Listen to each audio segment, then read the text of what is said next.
Hello বন্ধুরা, আমার নতুন একটি রান্নার ভিডিওতে তোমাদেরকে স্বাগত জানাচ্ছি। কেমন আছো সবাই? আশা করছি সবাই ভালো আছো। তো দেখো, আজকে যে রান্নাটা আমি করব সেটা হচ্ছে চিংড়ি মাছের মালাইকারি। এর আগে একদিন আমি পটল চিংড়ি বানিয়েছিলাম, তো সেদিন একটু বেশি করে চিংড়ি মাছ কিনে এনেছিলাম। তো কিছুটা আমি পটল চিংড়িতেই ব্যবহার করেছি, আর কিছু চিংড়ি আমি ফ্রিজে রেখে দিয়েছিলাম। তো আজকে সকালে উঠে আগে সেগুলোকে আমি ভিজিয়ে দিয়েছিলাম ফ্রিজ থেকে বের করে। তো এবার আমি চিংড়িগুলোকে একটু পরিষ্কার করে নেব। দেখো, প্রথমে আমি চিংড়ির খোসাটাকে ভালো মতন ছাড়িয়ে নিলাম, তারপর মাথাটাও একটু পরিষ্কার করে নিলাম। তারপর চিংড়ির যে এখানে মাঝখানে যে একটা কালো সরু একটা কিছু একটা থাকে এখানটায়, তো সেই জিনিসটাকে আমি বের করে ফেলে দিই এভাবে টেনে। প্রথমে একটুখানি চিড়ে নিয়ে তারপর চিড়তে হয় না, জাস্ট একটু হাত দিয়ে টেনে একটু নরম হাতে টান দিলেই ওই জিনিসটা বেরিয়ে যায়। তো এভাবে সব পরিষ্কার করার পরে তারপর আমি মাথাগুলোকে একটু আলাদা করে নিলাম। প্রথমে আমি ভেবেছিলাম মাথাটা রাখবো, পরে ভাবলাম যে না, মাথাটা একটু আলাদাভাবে একটু বড়া তৈরি করব। তো সেই জন্য আমি মাথাটাকে আলাদা করে নিয়ে নিয়েছি। যেহেতু চিংড়ির মালাইকারি করবো, এটা এভাবে করলে বেশি ভালো হয়। তারপর আমি এভাবে চিংড়িগুলোকে ২-৩ বার করে ভালো করে ধুয়ে নিলাম। আর চিংড়িটাকে আমি ধোয়ার জন্য আমি একটু লবণ আর একটু লেবু ইউজ করি। সবসময় লেবুটা ইউজ করি, কারণ চিংড়িতে প্রচুর অ্যালার্জি থাকে। তো আমার মনে হয় যে লেবুটা একটু ইউজ করলে একটু কম সমস্যাটা একটু কম হয়। ওই জন্য আমি একটু ভালো করে লেবু বা ভিনিগারও ইউজ করি। তো লেবু ছিল সেহেতু আমি লেবু দিয়ে এগুলোকে ভালো মতন ধুয়ে নিচ্ছি। লেবু দিয়ে আমি ১ মিনিট ২ মিনিট মতন রেখেছিলাম। তারপর আমি বেশ এগুলোকে পরিষ্কার করে সুন্দর করে এই যে ধুয়ে নিয়েছি। তো চিংড়ির মালাইকারি রান্না করার জন্য, যেহেতু মালাইকারি, সেজন্য নারকেলটা তো একদম মাস্ট, নারকেল লাগবেই। তো এভাবে কোড়ানো নারকেল ছিল। তো সেই নারকেলটাকে আমি এভাবে নিয়ে নিলাম একটা মিক্সিতে। তারপর এর মধ্যে দিয়ে দিলাম গরম জল। গরম জল দিয়ে তারপর এটাকে আমি মিক্স করে নেব। এখানে আমি ব্লেন্ডার করে নিচ্ছি। ২-৩ বার করে আমি এখানে ব্লেন্ডার করে নিয়েছি। যেহেতু গরম জল দিলে নারকেলের যে দুধটা ওটা ভালো মতন বেরোয়। তো এই জন্য আমি এখানে গরম জল ইউজ করেছি। এই যে এখানে ব্লেন্ডার হয়ে গেছে। তারপর আমি এখানে একটা বড় ছাঁকনির সাহায্যে নারকেলের থেকে দুধটা বের করে নেব।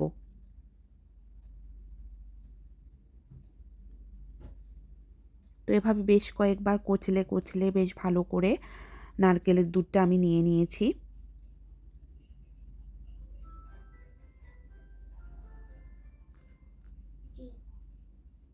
নারকেলের দুধটা যত ভালো ও গাঢ় হবে, তত মালাইকারিটা তত ভালো হবে। তো এই জন্য দেখো, আমি এভাবে নারকেলের থেকে দুধটা বের করে নিয়েছি। তারপর মালাইকারিতে এটা ইউজ হবে। এবার আমি এখানে দেখো একটা প্যান নিয়ে নিয়েছি, কড়াই। তো এর মধ্যে আমি সর্ষের তেল দিয়ে দিয়েছি। রান্নাটা আমি সর্ষের তেলে করব, যে এটা সর্ষের তেলে করলে বেশি ভালো হয়। তারপর আমি চিংড়িগুলোকে দেখো এখানে একটু লবণ, একটু হলুদ আর একটু লঙ্কার গুঁড়ো দিয়ে এভাবে ভালো করে মিক্স করে নিয়েছি। মশলাটা মেখে নিয়েছি। এটাকে একটু হালকা করে একটু ভেজে নেব। চিংড়িটা একটু হালকা করে এখানে ভেজে নেব, বেশি একটা ভাজবো না, চিংড়ি বেশি ভাজলে শক্ত হয়ে যায়। জাস্ট একটু অল্প নরম করে একটু ভেজে নেব।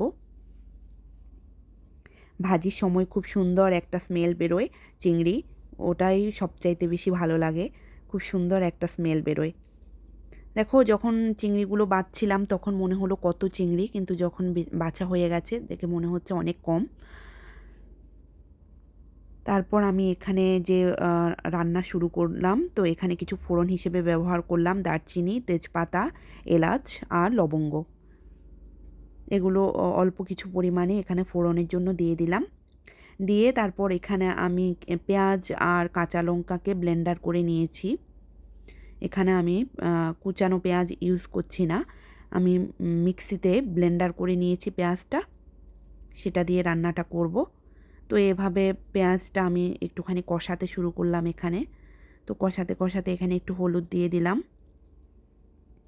এখানে পেঁয়াজ আর কাঁচা লঙ্কা আর এখানে একটু হলুদ দিলাম। দিয়ে এভাবে মশলাটাকে কষিয়ে নিলাম। এবার মশলাটা বেশ ভালো মতন এখানে কষাতে হবে, তারপরে যাতে মশলাটা থেকে কাঁচা গন্ধ বেরিয়ে যায়, চলে যায়, সেই জন্য মশলাটা ভালো মতন কষাতে হবে। তারপর আমি এখানে দিয়ে দিলাম ১ টেবিল চামচ মতন এখানে আদা বাটা, আর এই যে এটা হচ্ছে ধনিয়া গুঁড়ো। আদা বাটা আর ধনিয়া গুঁড়ো দিয়েছি। আর এখানে কোনো রকম রসুন আমি ইউজ করছি না।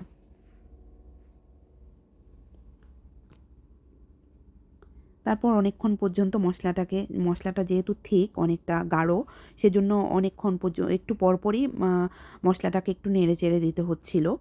তারপর সামান্য একটু জল দিয়ে আমি আবার মশলাটাকে কষাবো। যতক্ষণ পর্যন্ত না মশলা থেকে তেল বেরিয়ে আসে ততক্ষণ পর্যন্ত মশলাটাকে ভালো মতন কষাতে হবে। তারপর দেখো মশলাটা কষতে কষতে আমি আরেকটা মিক্সিতে আরেকটা জিনিস তৈরি করে নেব। সেটা হচ্ছে এখানে রয়েছে দেখো কালো সর্ষে, কিছু কাজু বাদাম আর হচ্ছে এখানে দই।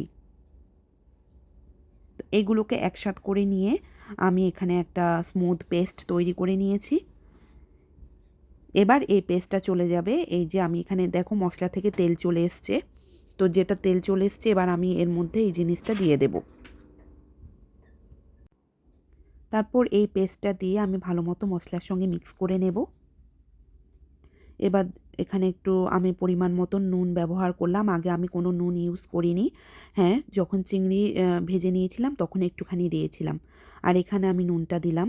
তারপর দেখো মশলা থেকে কি সুন্দর তেল বেরিয়ে গেছে। তো তারপর আমি এর মধ্যে যে নারকেলের দুধটা তুলে নিয়েছিলাম সেটা এখন এর মধ্যে দিয়ে দিয়েছি।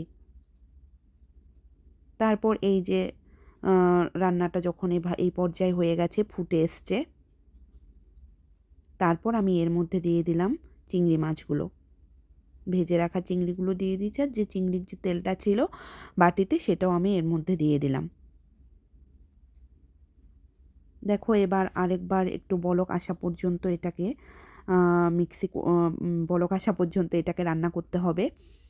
তারপর যখন দেখো এভাবে ফুটে এসছে রান্নাটা, তখনই আমার রান্না পুরো কমপ্লিট। তো এবার এর মধ্যে আমি দিয়ে দিলাম, সবার লাস্টে এখানে দিয়ে দিলাম আমি গরম মশলার গুঁড়ো আর 1 চামচ মতন ঘি। দেখো আমার রান্নাটা পুরোপুরি রেডি হয়ে গেছে, একদম ঠিক হয়ে গেছে রান্নাটা। তেল এসছে, তেল উঠে এসছে, খুব সুন্দর হয়েছে দেখো। তো আমার রান্না এটা হচ্ছে আমার লাস্ট। আমি এবার একটা বাটিতে একে সার্ভ করে নেব। তারপর আমি কিছু কাঁচা লঙ্কা উপর দিয়ে দিলাম। খেতে কিন্তু দারুণ হয়েছিল। একটু লাইক, কমেন্ট, শেয়ার করে দিও।